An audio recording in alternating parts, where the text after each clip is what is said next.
Hello दोस्तों, welcome to sleepy classes. तो दोस्तों आज हम ग्लोबल टीबी रिपोर्ट के बारे में जानेंगे।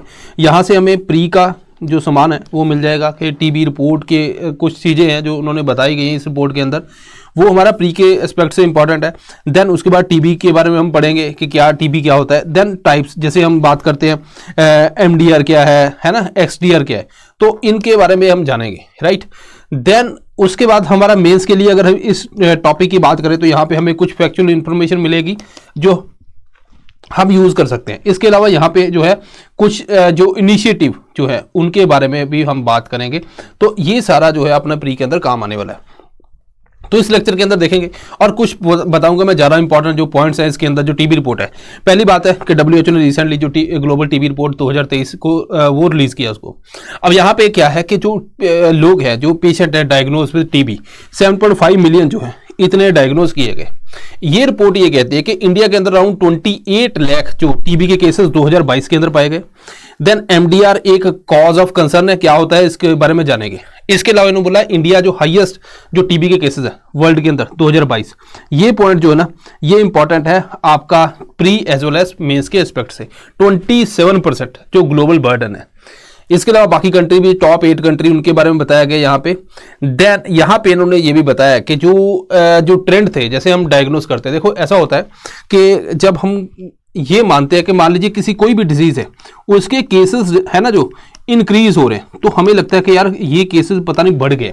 इसका एक लॉजिक हो सकता है कि वो इन्फेक्शन ज़्यादा हो गई हो या ये वाला चीज़ हो सकती है, राइट। बट दूसरा लॉजिक ये भी होता है कि यहाँ पे जो है डायग्नोसिस भी बढ़ गया। अगर आप ये देखोगे कि आप अभी का टाइम और थोड़ा पुराने समय की बात करें तो दोनों में फर्क क्या है, तो आप ये देखोगे हमें अभी लगता है कि आजकल बहुत ज़्यादा डिजीजेस बढ़ रही हैं, है ना। बट हम ये भी जानना होगा कि भाई आज जो है वो डायग्नोसिस भी बढ़ गया। हर कोई ब्लड टेस्ट रिपोर्ट ये वो सारी चीज़ें, क्योंकि हेल्थ जो है काफ़ी ज़्यादा जो हॉस्पिटल से लेके हर एक चीज़ जो बढ़ गई है, अवेयरनेस बढ़ गई है, तो हर कोई जो है ब्लड रिपोर्ट वगैरह करवा लेता है। तो वहाँ से क्या है कि जो कुछ ना कुछ निकलने के चांसेस भी होते हैं, है ना। तो ये चीज़ें हैं जो ये भी एक फैक्टर इसके अंदर रहते हैं, ये आप मेंस के अंदर ध्यान रखेंगे।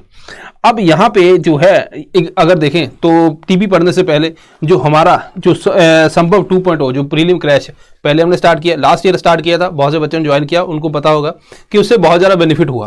तो इस साल जो है हमने फिर पहले एक स्टार्ट किया, अब जो है सेकंड, क्योंकि कुछ बच्चे कह रहे थे कि आप फ्रेश कब स्टार्ट करोगे, कब करोगे, तो वो हम उसके लिए यहाँ पे 2.0 जो है प्रीलिम क्रैश कोर्स लेके, इसके अंदर भी लाइव क्लासेस हैं, टीचर लाइव क्लास लेता है, बच्चे बैठते हैं और वो अपने क्वेश्चन जो भी है लाइव पूछते हैं।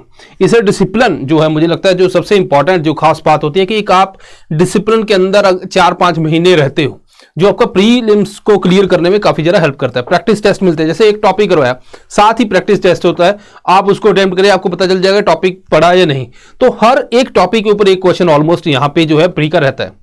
देन मेंटरशिप है, फुल एंड टेस्ट है इसके अंदर, तो यहाँ पे आप जो है 20% ऑफ भी ले सकते हैं। देन विदाउट CSET भी ले सकते हैं, इंडिविजुअल सब्जेक्ट भी है, तो आप इंडिविजुअल सब्जेक्ट अगर आपको लगता है बाकी हो गए ये वाला रहता है तो उसको आप ले लीजिए। तो इस तरह से आप जो है इसको जो ज्वाइन कर सकते हैं। अब बात करते हैं ग्लोबल टीबी रिपोर्ट के अंदर जो टीबी क्या है। टीबी बेसिकली ट्यूबरकुलोसिस, तो अगर आप देखोगे ये लंग्स इन्फेक्शन है, लंग के अंदर हमारी जो है एफिशिएंसी जो सांस लेने की, कभी कभी ट्यूबरकल्स बन जाता है इसके अंदर, तो एफिशिएंसी को इम्पेक्ट करता है, लंग्स को मेनली ये इम्पेक्ट करता है। तो अब मान लो किसी के लंग्स के अंदर कोई इन्फेक्शन है, वो खांसेगा, ठीक है, अगर उसने खांसी की, स्नीज किया, तो वो जो है सामने वाले को वहां से वो ट्रेवल कर सकती है। सो यहाँ पे जो है ये एयर के थ्रू जो है इन्फेक्ट करती है लोगों को। तो इट मीन्स कि ये जैसे हम कोविड की बात करते थे, है ना, सांस से, तो ये इतना दूरी बना के रखनी चाहिए, ये स्प्रेड करता है वायरस, तो ये भी सिमिलरली जो है अपने लंग्स को इम्पेक्ट कर रही है, तो ये इसका ट्रांसमिशन इस तरह से हो सकता है। क्या कॉज है? Bacteria, Mycobacterium tuberculosis. अब यहां पे हमें यही ध्यान रखना है कि जब कोई इन्फेक्ट होता है बट नॉट इल, ठीक है, इन्फेक्टेड है कि उसको बैक्टीरिया से इन्फेक्शन हुई पर बीमार नहीं हुआ, तो मतलब उसकी अभी इन्फेक्शन जो है लंग्स वगैरह को इम्पैक्ट इतना डाला नहीं है, तो वहां पे this person can not transmit TB, ये आपको ध्यान रखना है, ठीक है। दूसरी बात है कुछ यहाँ पे जैसे BCG वैक्सीन की बात करते हैं, BCG वैक्सीन जो है वो भी बच्चों को दी जाती है, ठीक है। टीबी के लिए। तो ये कुछ कुछ कंट्रीज देती हैं। ये बेसिकली लंग की टीबी जो है उसको नहीं ठीक करता, बाकी को ठीक कर देता है। ठीक है, ये हमें ध्यान रखना है, राइट। तो यहाँ पे ये 2 फैक्ट है जो आपको एक्स्ट्रा ध्यान रखने हैं इसके अंदर। अब बात कर लेते हैं एलिमिनेशन टीबी 2025। तो यहाँ पे प्रधानमंत्री टीबी मुक्त भारत अभियान चलाया गया। उन्होंने बोला 2025 तक हम खत्म कर देंगे। WHO ने बोला कि 30 तक कर लो, ये माने नहीं कहता, नहीं 25 तक करेंगे। ठीक है, अब होगा नहीं होगा ये भगवान जाने। यहाँ पे निश्चय क्या है बेसिकली, यहाँ पे आपको कुछ हम इनिशिएटिव की मैं बात करूंगा, उसके लिए मैं स्पेसिफिक एक जो आपको पॉइंट बताऊंगा, वो पॉइंट इंपॉर्टेंट है क्योंकि ऐसे क्वेश्चन निश्चय recently seen in news related to what, तो यहाँ पे नीचे जो है आपको सिर्फ पिक करना है वो पॉइंट। तो ये रिपोर्टिंग जो है टीबी केसेस से रिलेटेड है। देन टीबी हारेगा देश जीतेगा। ठीक है, ये कैंपेन जो है इसके बारे में सीधा क्वेश्चन नहीं बोला जा सकता कि टीबी हारेगा देश जीतेगा कैंपेन किससे रिलेटेड है, तो फिर वो है ना मजाक हो गया। तो वो ऐसा क्वेश्चन तो आएगा नहीं। तो यहाँ पे इशू क्या आएगा उसके ऊपर भी बात करते हैं। लेकिन उससे पहले जो मैंने आपको बताया था एमडीआर, अगर आप देखोगे रिपोर्ट के अंदर मैंने आपको वहां पे बताया था कि एमडीआर के बारे में पढ़ेंगे। तो एमडीआर जो है वो काफी ज्यादा जो पब्लिक हेल्थ क्राइसिस अभी भी बना हुआ है। एमडीआर होता क्या है उससे समझने के लिए हम थोड़ा सा एक लॉजिक समझते हैं, उसके बाद इसके ऊपर आएंगे।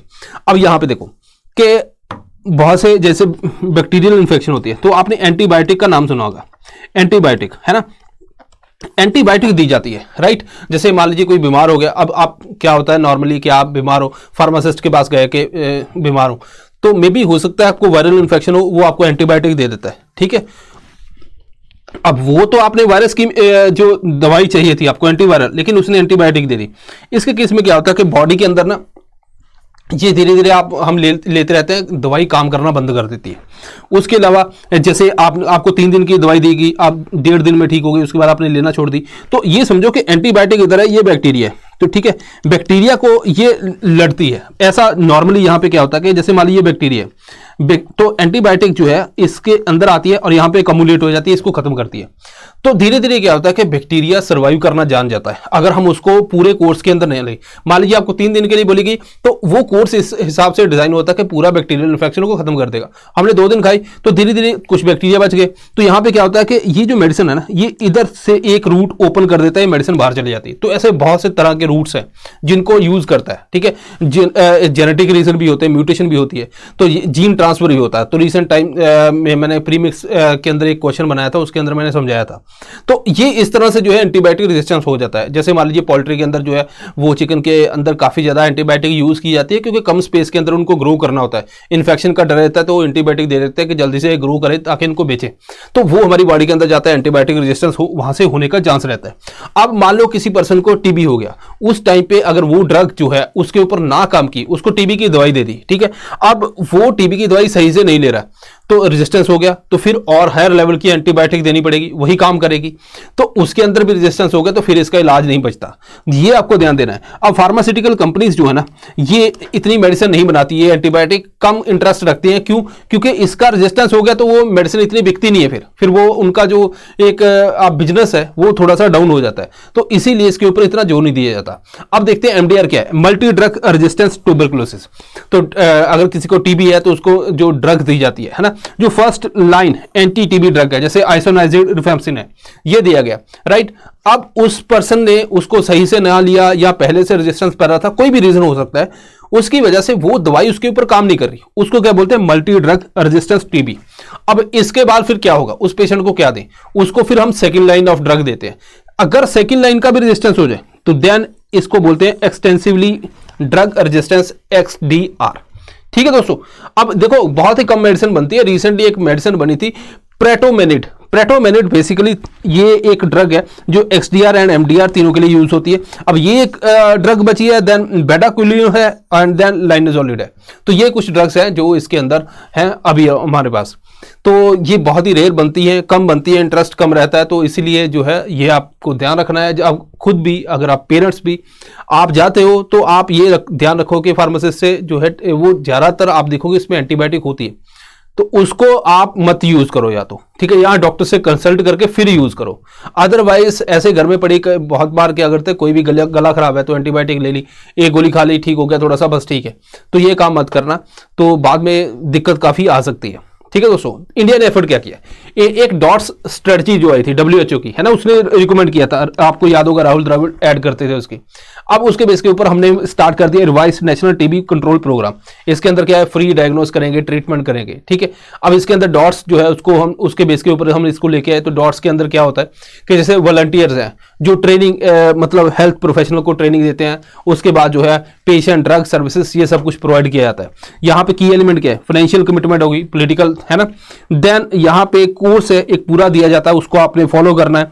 अनइंटरप्टेड सप्लाई ऑफ ड्रग रहेगी, तो ये सारी चीजें हैं। देन रिपोर्टिंग है, ये सब कुछ है। अब उसके बाद भी हमने जैसे क्या होता है कि देश के अंदर कितने लोगों को टीबी है, कितने को नहीं है, तो कौन सी एज ग्रुप है, क्या फीमेल है मेल है, किस तरह से डेटा अपडेट होगा, कैसे मिलेगा, तो उसके लिए अलग अलग पोर्टल भी बनाए गए। तो यहाँ पे हमने उसके अंदर भी जो है निक्षय के अंदर काफी अच्छा काम किया। निक्षय इकोसिस्टम की अगर बात करें, वन स्टॉप सोल्यूशन है जो इन्फॉर्मेशन ये सारी मैनेज करता है। देन निक्षय पोषण योजना है फाइनेंशियल सपोर्ट के लिए। देन टीबी हारेगा देश जीतेगा, ये हम एलिमिनेट करेंगे टीबी को। सक्षम प्रोजेक्ट है, ये काउंसलिंग करेगा, ठीक है, ड्रग रेजिस्टेंट टीबी पेशेंट की। देन एक रिपोर्ट इनिशिएटिव है, यहां पे यूपीएससी इतना ही आपको मे भी दे सकता है, रिपोर्ट इनिशिएटिव किससे रिलेटेड है, ठीक है। इंडो यूएस वैक्सीन, यहां पे बेसिकली टीबी के ऊपर रिसर्च जो है इंडिया के अंदर उसको प्रमोट किया जा रहा है। तो ये सारी जो है यहाँ पे चीजें हैं। देन एक रिसेंटली है डेयर टू इराट टीबी प्रोग्राम, ये डिपार्टमेंट ऑफ बायोटेक्नोलॉजी, ये हमें याद रखना है, ठीक है। मतलब नाम से पता चल रहा है कि टीबी के ऊपर फोकस करेंगे। अब इसके अंदर तीन चीजें, एक तो हम जो जीनोम है उसका, है ना, उसका सर्विलेंस करेंगे, उसको डिटेल में पढ़ेंगे कि उसके अंदर है क्या। जैसे कोरोना आया था, कोरोना के अंदर हमने जो वायरस का जो है जीनोम है उसको डिटेल में पढ़ा, उसके बाद हमें पता चला गया उसका कोड क्या है, ये क्या नया वेरिएंट है, पहला है, उसके हिसाब से हमने वैक्सीन बनाई। तो ये इसके अंदर ही काम होगा। इसके अलावा जो है नॉलेज के ऊपर काम किया जाएगा, ठीक है। Then India TB knowledge hub बनेंगे। देन होस्ट डायरेक्टर थेरेपीज वगैरह ये सब कुछ जो है बनाया जाएगा इसके अंदर। तो ये सारी इंफॉर्मेशन है जो इसके अंदर इंपॉर्टेंट है। कुछ फैक्ट थे वो मैंने आपको बताया, किस तरह से प्री के अंदर आ सकते हैं, मेंस के अंदर आप कैसे यूज करोगे एज ए वैल्यू एडिशन, ठीक है दोस्तों। सो आई होप कि आपको यहाँ पे समझ आया होगा। मिलते हैं नेक्स्ट टाइम, थैंक यू।